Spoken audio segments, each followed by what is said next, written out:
Hi friends, అందరికీ hi అండి. ఒక చిన్న మాట చెప్పనా ఫ్రెండ్స్?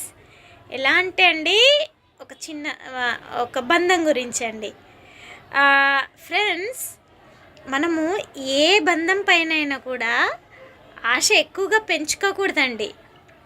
ఎలా ఉంటుందంటే, వాళ్ళ అవసరం తీరే వరకే మనతో బంధమైన రిలేషన్ ఏదైనా సరే, ఫ్రెండ్షిప్ కానీ బంధమైనా ఇంకోటి వగైరా ఏవైనా వాళ్ళ అవసరం తీరిపోయాక ఎలా అంటే మనం ఏదైనా మాట్లాడే ఈ అవకాశం తీసుకున్నాం అనుకోండి, అప్పుడే వాళ్ళలో శత్రుత్వం అనేది పెరిగిపోతుంది, ఉద్భవిస్తుంది. దాన్ని ఏమని వర్ణించాలో ఎన్నైనా ఉన్నాయి.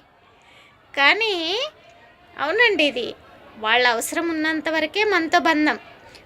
వాళ్ళ అవసరం తీరిపోయిన తర్వాత మనతో శత్రుత్వమే ఉంటుందండి. ఇంకే రిలేషన్ ఉండదు, ఏ బంధం ఉండదు. ఈ మాటపై మీ కామెంట్స్ తెలియచేయండి ఫ్రెండ్స్. ఓకేనా అండి? అందరికీ బాయ్ అండి.